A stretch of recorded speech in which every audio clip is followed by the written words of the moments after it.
to accelerate decarbonisation.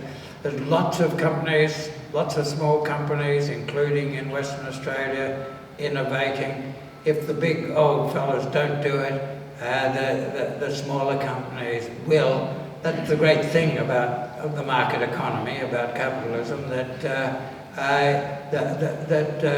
you can change structures without every company change. It's just that the established companies become less important. Ross, today is a very significant day in WA because our Parliament passed its amendments to the Land Administration Act to allow for diversification of business. So that's the panacea for renewable energy, because you can get a lease to put solar and wind out on land where no one has it. But the legislation says that you've got to negotiate with native title holders, with pastoralists and with miners. So have we progressed a little bit? I've been here for a few days. I've been very busy, and I haven't absorbed the detail of that legislation. It would be unwise of me to comment, but thanks for the alert. I'll try to understand it. Thanks, Kate. Hi, Ross.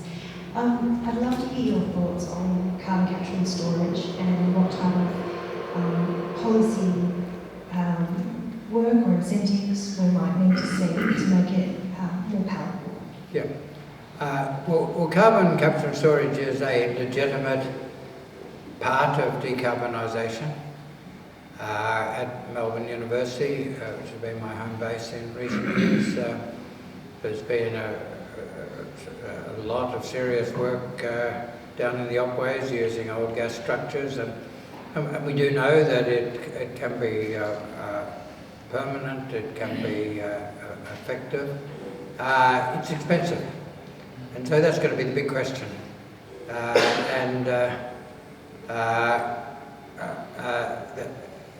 At the moment, my judgment would be that first of all, there's two parts of the process. There's capture and there's storage. It's very hard to capture the carbon dioxide stream from a stream of mixed gases.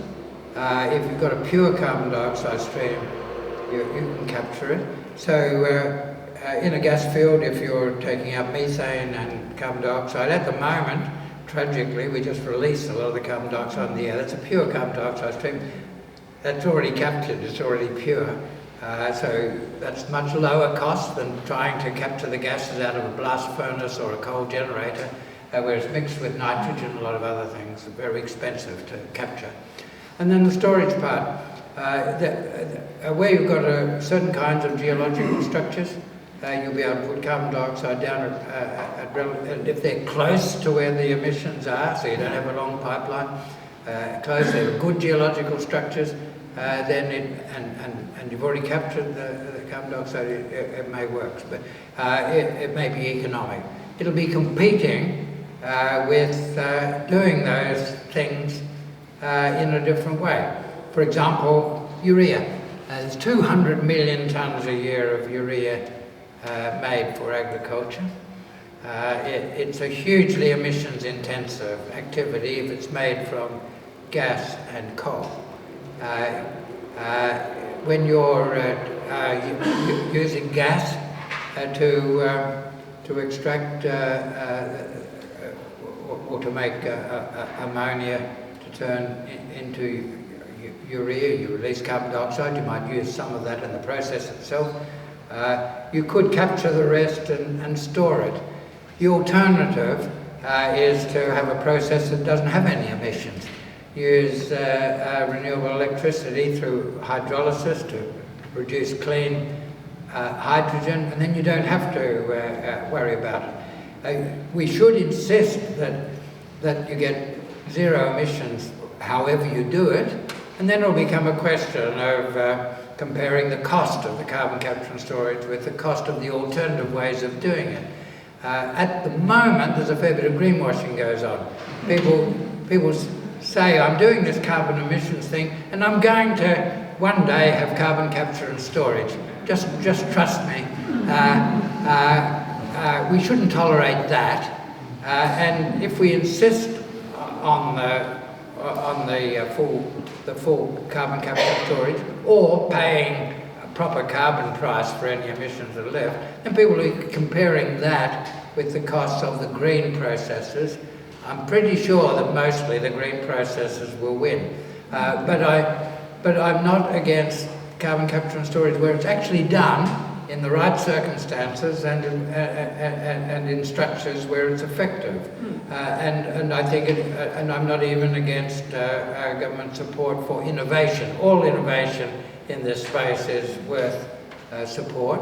But it will, in the end, it should be a market test.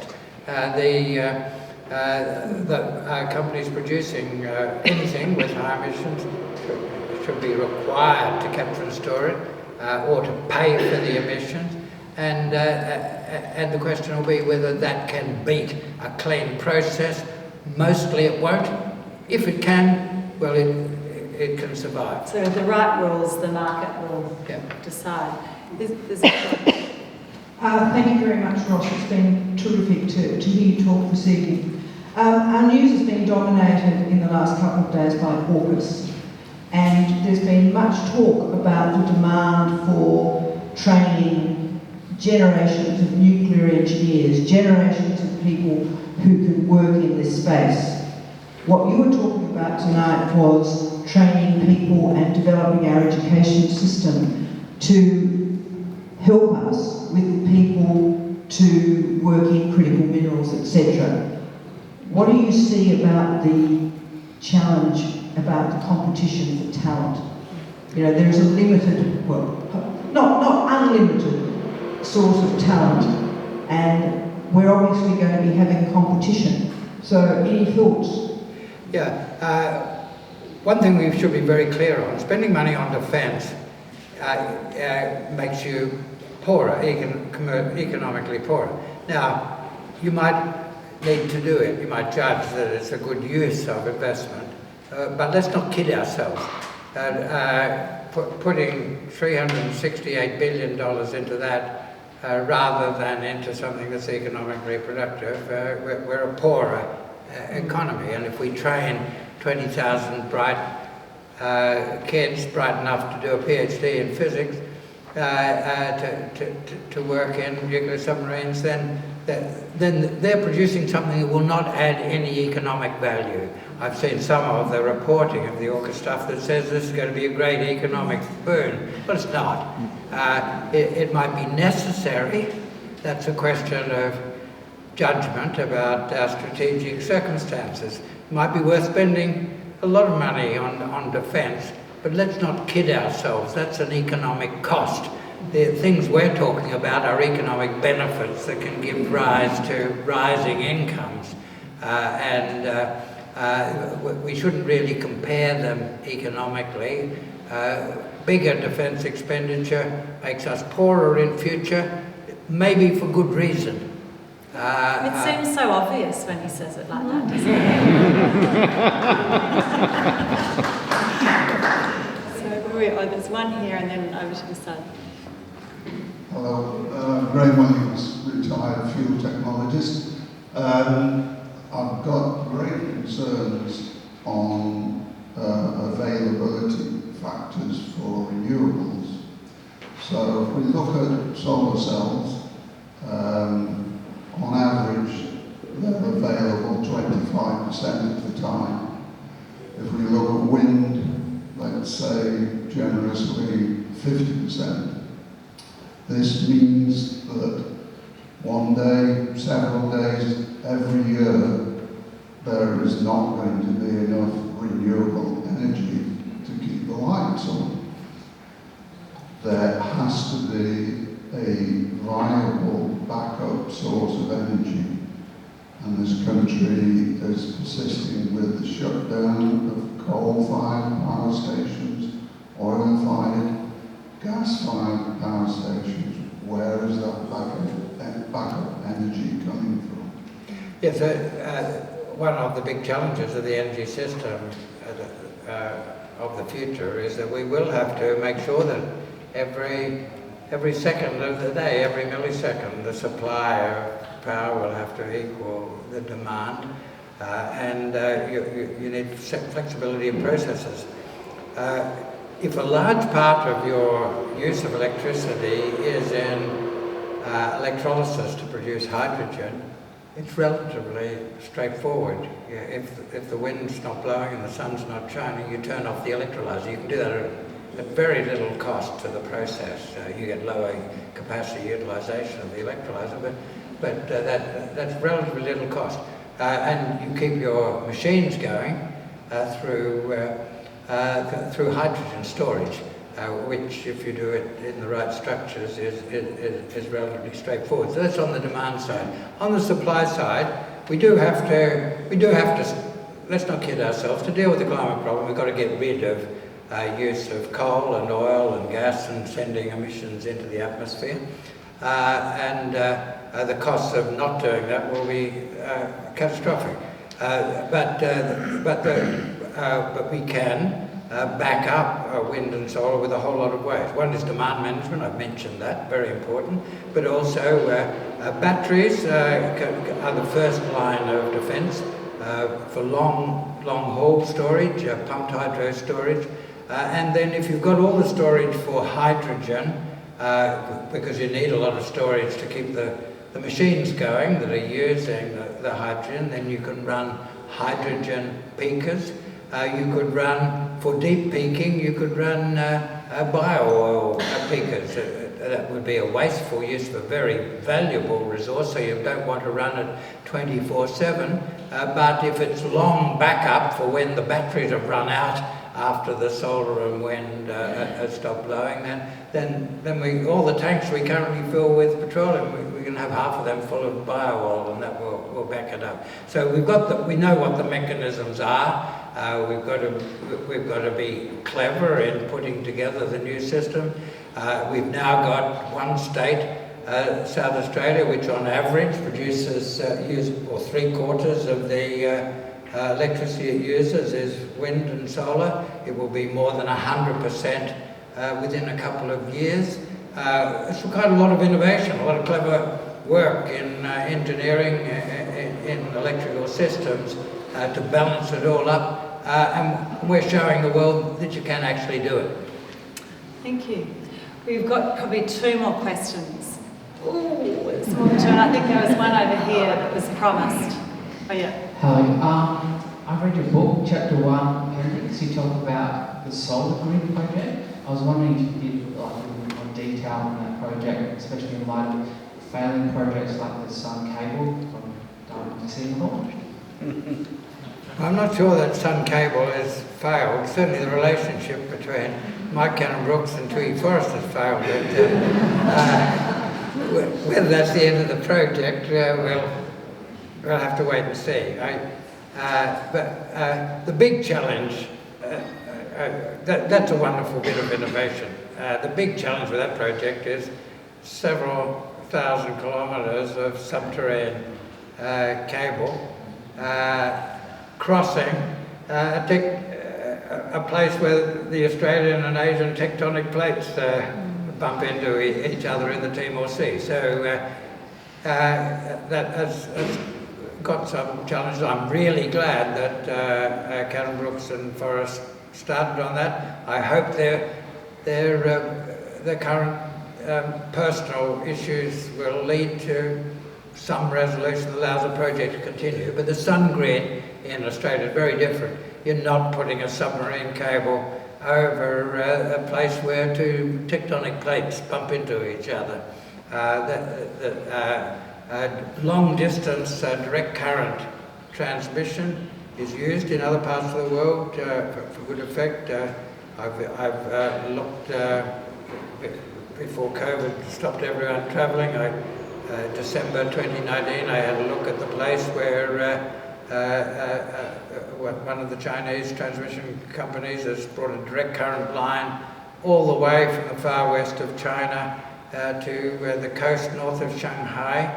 Huge pipe, 15 gigawatts, using as much as New South Wales and Queensland together.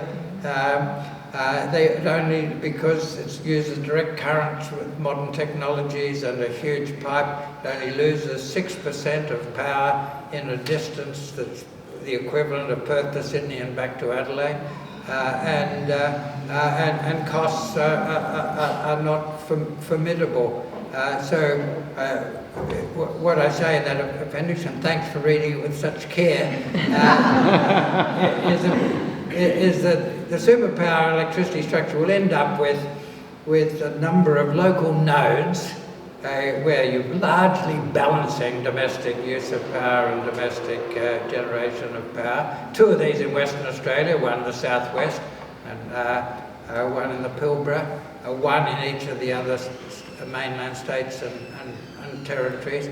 You then will have 2.5 extra hours of east-west solar time. Brisbane and Perth are 2.5 hours.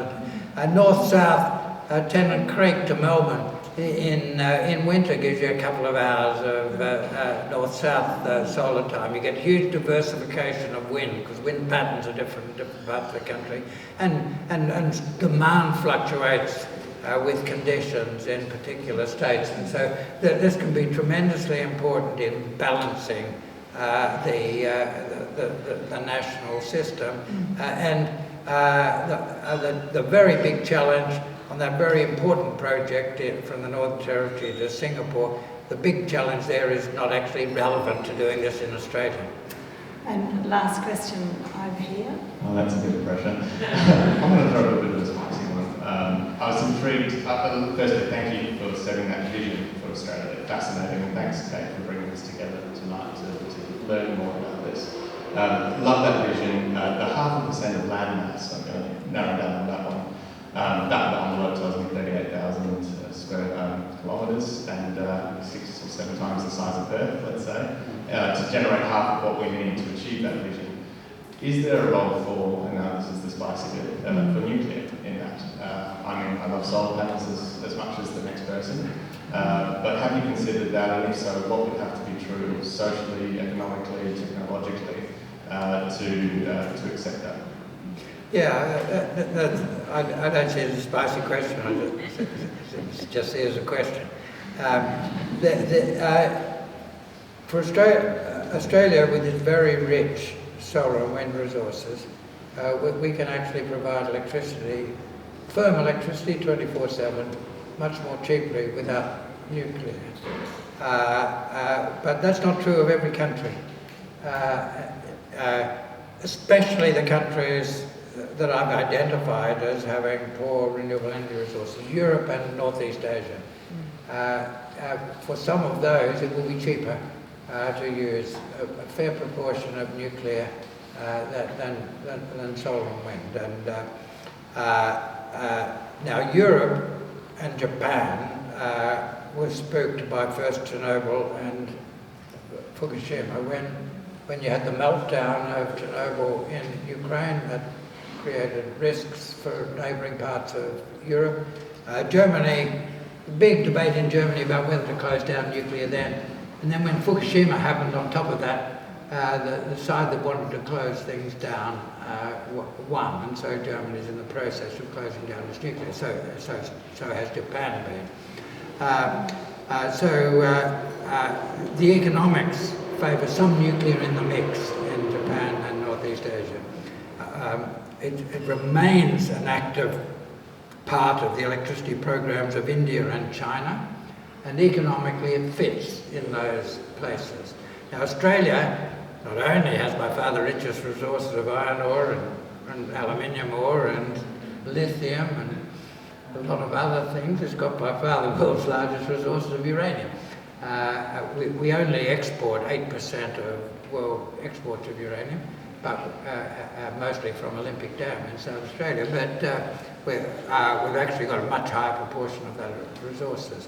The economically rational part that nuclear should play in Australia is as a supplier of uranium to those countries that find it the lowest cost, zero emissions form of electricity, and the growth markets are China and India. To convert the uranium oxide out of the ground into a form you can use in a nuclear reactor, you've got to enrich it to a very high grade. That's very electricity intensive. You use 5% of the power from a nuclear reactor to enrich the uranium. That is better done from renewable energy in Australia. So just from the pure economics, you do that enrichment in Australia. In the whole nucleus cycle, if you're concerned about the economics and also the safety, you'd probably take the waste back and put it in the holes that the uranium came from. It's been stable there 3 kilometres under the dirt of Olympic Dam for the last 1.8 billion years. Put it back there and bury it. That's safe, very stable geology. This could be quite a big industry. That's Australia's economically natural role. Generation of nuclear power would not be economic in Australia. That's a different view I had than in 2008. In 2008, my work then, when renewable energy was not so cheap, said there would be a role for nuclear from the 2030s. But since then, renewables have come down, nuclear costs have gone up. So we've got to think about what's the natural role for Australia. But even uranium enrichment and storing nuclear waste is unacceptable to large parts of the Australian community. I think that's a discussion we should have. That waste has to be stored somewhere. It's probably safer in the hole it came from than in the middle of India or China. So that's something we should think about, but there is quite strong community resistance to that at this stage in Australia. Thank you so much, Ross. I feel like we could have 50 more questions, but we'll let Ross have a bit of a break. Thanks so much, Ross, for those deeply considered answers on the huge range of topics. And as I said before, he does make it sound achievable, which I think we need a bit of that. Thanks very much to everyone for coming, to Louise, Sarah and Angie and the rest of my team for putting the event together. Happy birthday Felicity from my team who's spending her birthday night here. Do stick around for a drink and you can buy Ross's book and get it signed. I'll do a quick plug for the Curtin Sustainability Fair, which takes us from the very macro national level down to the household level. So the 24th of June we're having an event at the showgrounds, which will be a lot of information there on how you can contribute to that pathway to decarbonisation at a household level. Do stick around. Just a note, you can look at the art in here, just don't take any photographs of the art over on this side, which is sacred and not to be photographed, but do stick around.